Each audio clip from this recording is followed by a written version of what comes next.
नमस्कार दोस्तों, आप सभी का एक बार फिर से स्वागत है online platform Shankarnath education point पर। दोस्तों, हमारा हरियाणा जीके सीरीज चली हुई है, उसी की आज एक नई वीडियो में हरियाणा का इतिहास स्पेशली वर्धन वंश से रिलेटेड हम करेंगे। इससे पहले भी दोस्तों इस चैनल पर मैंने हरियाणा के इतिहास से जुड़ी एक वीडियो डाली थी, जिसमें पानीपत के युद्ध और भी अन्य युद्धों से रिलेटेड वो इतिहास की एक वीडियो थी। आज इसमें हम वर्धन वंश से रिलेटेड करेंगे, क्योंकि वर्धन वंश के बहुत सारे क्वेश्चन दोस्तों हर पेपर में एक ना एक क्वेश्चन ज़रूर बनता है वर्धन वंश से। चलिए दोस्तों स्टार्ट करते हैं वर्धन वंश से। तो दोस्तों देखिए, वर्धन वंश की शुरुआत जो ना पुष्यभूति ने 550 ईस्वी में की थी। लेकिन इस वंश में जो ना दोस्तों, जो इस वंश का वास्तविक संस्थापक हम इसे माने तो वो प्रभाकर वर्धन था। वर्धन वंश की शुरुआत दोस्तों देखिए पुष्यभूति ने करी 550 ईस्वी में। लेकिन जो प्रतापी शासक यानी कि वास्तविक प्रतापी शासक तो आगे हम इसमें देखने को मिलेगा, लेकिन जो इसके वास्तविक संस्थापक माना जाता है ना, वो प्रभाकर वर्धन था दोस्तों। तो 580 ईस्वी में जो है ना प्रभाकर वर्धन राजा बना और इन्होंने अपनी राजधानी बनाई थानेश्वर। थानेश्वर दोस्तों कुरुक्षेत्र जिले के अंदर है। तो इन्होंने अपनी राजधानी बनाई थी थानेश्वर को। इसका पुराना नाम स्थानेश्वर था। दोस्तों बहुत बार यहाँ से क्वेश्चन बहुत ही बार प्रीवियस ईयर में पूछा गया है कि वर्धन वंश की राजधानी क्या थी और इसका पुराना नाम क्या था। तो राजधानी दोस्तों इनकी थानेश्वर थी और इनका पुराना नाम क्या था, स्थानेश्वर। थानेश्वर का जो पुराना नाम था वो स्थानेश्वर। और देखिए दोस्तों, बौद्ध व जैन ग्रंथों में इसको थूनाग्राम भी कहा गया है। ये क्वेश्चन भी पूछा गया है कि थानेश्वर जो वर्धन वंश की राजधानी थी उसको बौद्ध व जैन ग्रंथों में क्या कहा गया है, तो वो थूनाग्राम कहा गया है। देखिए दोस्तों, प्रभाकर वर्धन प्रभाकर वर्धन की पत्नी का नाम था यशोमती। दोस्तों यशोमती से शादी हुई तो प्रभाकर वर्धन ने हुनों को रहा था और यशोमती से शादी की। यशोमती की जो न 3 संतान थी दोस्तों। सबसे पहले थे राज्यवर्धन, सबसे बड़े पुत्र इनके राज्यवर्धन। फिर दूसरे नंबर पर दोस्तों इनकी एक लड़की थी राज्यश्री और सबसे लास्ट में थे हर्षवर्धन।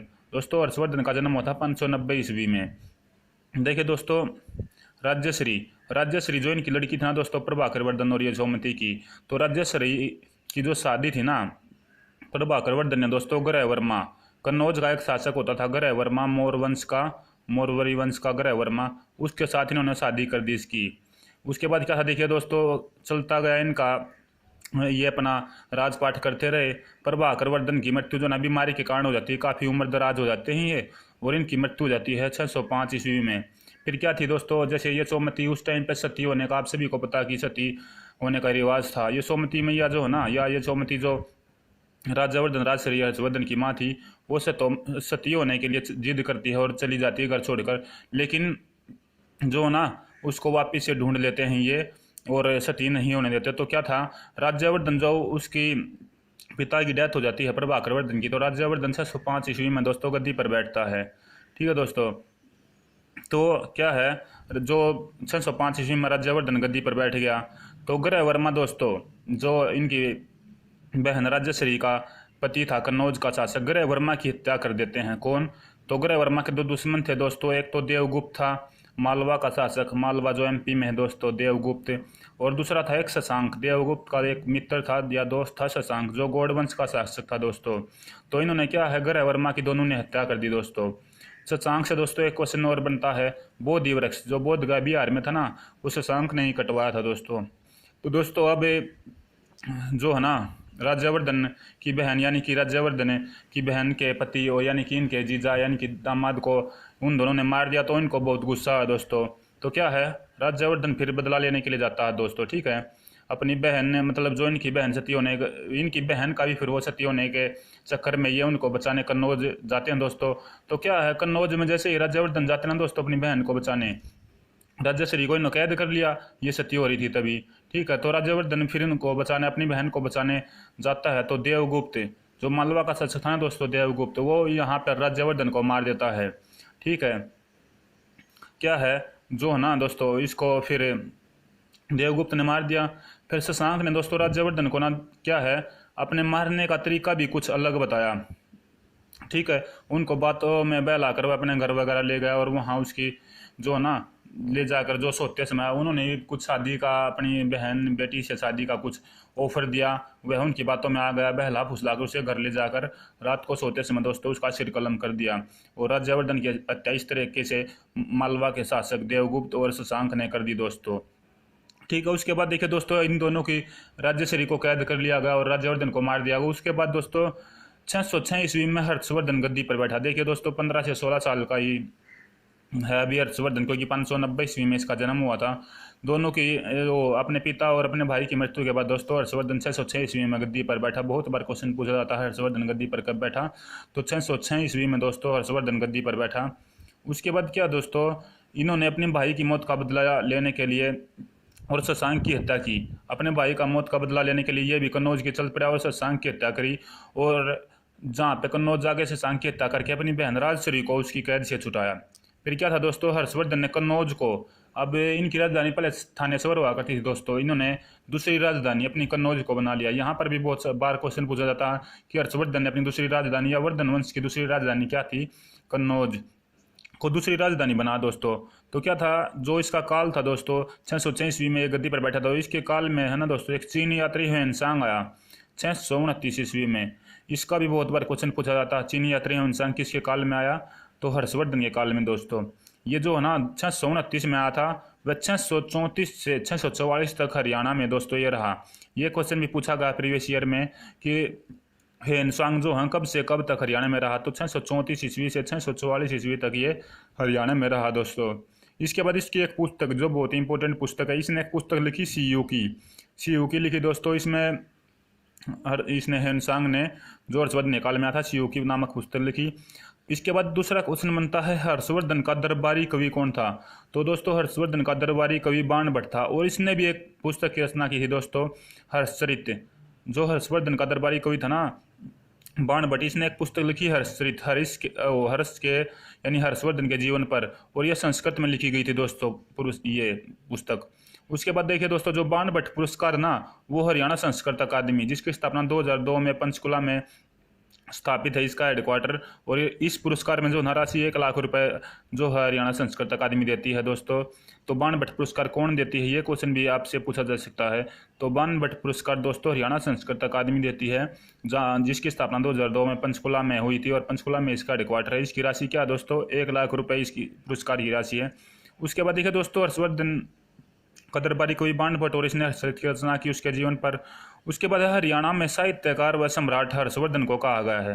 हरियाणा का साहित्यकार या हरियाणा में साहित्यकार जो सम्राट हर्षवर्धन को कहा गया है।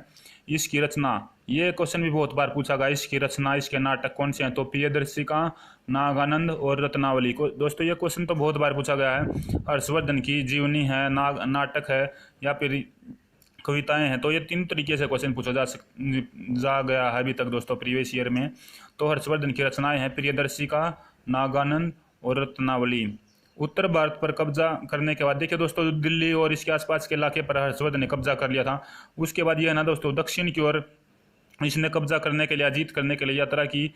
और जो है ना दोस्तों 630 से 634 ईस्वी में ये नर्मदा नदी तो आप जानते हैं अमरकंटक एमपी के पास, और एमपी से दक्षिण साइड में ये अपना राजपाट बढ़ाना चाहता था। लेकिन जो है ना 630 से 634 ईस्वी में जब ये नर्मदा नदी के तट पर पहुंचा ना दोस्तों, तो ये युद्ध जो है ना यहाँ पे हुआ। पुलकेशिन द्वितीय जो चालुक्य का वातापी का शासक था, और ये जो है ना दोस्तों कन्नौज और थानेश्वर का शासक था, इस उत्तर भारत का शासक था। इन दोनों के बीच एक नर्मदा नदी के तट पर युद्ध हुआ। पुलकेशिन द्वितीय आएगा दोस्तों, ये जो चालुक्य वातापी का शासक था और हर्षवर्धन के बीच। ये है ना दोस्तों यहाँ पे जो है ना हर्षवर्धन हार गया। और इसकी जानकारी पता है क्या कहाँ मिलती है, पुलकेशिन द्वितीय का जो ना दोस्तों एक बीजापुर कर्नाटक के अभिलेख से पता चलता है कि ये हार गया था। उसके बाद दोस्तों 647 ईस्वी में हर्षवर्धन की मृत्यु हो जाती है। जो ना वर्धन वंश की समाप्ति होगी दोस्तों उसकी मृत्यु के बाद।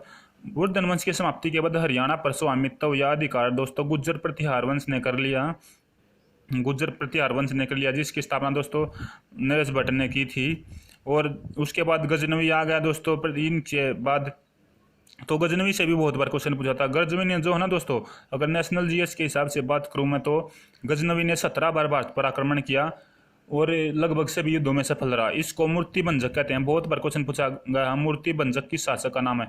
मूर्ति भंजक का मीन्स दोस्तों इसको जो ना मंदिर वगैरह मूर्ति वगैरह तोड़ देता था जहाँ भी से जो कुछ मिलता था, तो इसलिए इसे मूर्ति भंजक कहते हैं। दोस्तों 1025 से 26 ईस्वी में इसने सोमनाथ के मंदिर पर जो आक्रमण किया था वो इसका सबसे बड़ा आक्रमण था। और 1027 का जिक्र करूंगा दोस्तों मैं। 1027 में ये वापिस हरियाणा की तरफ से जाता हुआ इसे जाटों ने भी लूट लिया था। देखिए दोस्तों गजनवी जो ना 1009 ईस्वी में थानेश्वर में आता। हरियाणा से संबंधित हम गजनवी के टॉपिक करेंगे दोस्तों। बाकी तो इसके बारे में इतिहास बहुत गहरा लंबा चौड़ा है। 1009 ईस्वी में जब हरियाणा में थानेश्वर में आना दोस्तों गजनवी, तो उस समय यहाँ का राजा जयपाल था। ठीक है दोस्तों, यहाँ पे आया। उसके बाद फिर से 1014 में ये थानेश्वर पर युद्ध आकर लड़ाई करता है और जयपाल से युद्ध जीत कर गजनवी ने जो ना थानेश्वर पर अधिकार लिया दोस्तों। और यहाँ से क्वेश्चन बहुत बार पूछा गया है, जो ये चक्कर स्वामी की मूर्ति को तोड़ दिया था इसने, किसकी मूर्ति को तोड़ दिया था? चक्कर स्वामी। और चक्कर स्वामी की मूर्ति दोस्तों यहाँ पे भगवान विष्णु से संबंधित थी। उसके बाद दोस्तों देखिए 1030 ईस्वी में इसकी मृत्यु हो जाती है। उससे पहले मैंने आपको बताया कि 25-26 में सोमनाथ के मंदिर पर आक्रमण करने के बाद ये जैसे ही वापस जाने लगा धन दौलत लूट कर, तो इसको हरियाणा में जाटों ने लूट लिया था। उसके बाद दोस्तों 1030 में इसकी मृत्यु हो गई। 1037 में हांसी पर गजनवी का पुत्र मसूद या फिर मासूद ने आक्रमण किया और हांसी के राजा कुमारपाल, दोस्तों देखिए गजनवी का पुत्र 1037 में आता है और हांसी मसूद या मसूद इसका नाम है, और हांसी के राजा कुमारपाल से इसने युद्ध किया और यहाँ पर हांसी पर अपना अधिकार कर लिया दोस्तों। जो ना कुमारपाल को हराकर हांसी पर अधिकार कर लेता है। उसके बाद 1043 ईस्वी में कुमारपाल देखिए दोस्तों भाग जाता है और फिर कुछ राजाओं के साथ जो ना इकट्ठा होकर सेना बनाकर वापिस मसूद के, अब की बार देखिए दोस्तों वो गजनवी का पुत्र मसूद था, अब की बार मसूद का पुत्र मुदूद दोस्तों मुदूद पर आक्रमण करके हस्सी पर वापिस अधिकार कर लेता है कुमारपाल क्या करता है दोस्तों, छोटे मोटे राजाओं के साथ फिर से अपनी सेना तैयार करता है धीरे धीरे। और ठीक 5 से 6 साल बाद वापिस अब की बार कौन गद्दी पर बैठा है यहाँ पे? मसूद, और मसूद का पुत्र है दोस्तों मुदूद। और उस पर आक्रमण करके दोस्तों कुमारपाल वापिस फिर से अपना थानेश्वर की गद्दी और हस्सी की गद्दी को हथिया लेता है, अपने हस्सी एरिया को दोबारा अपना राजपाट कर लेता है।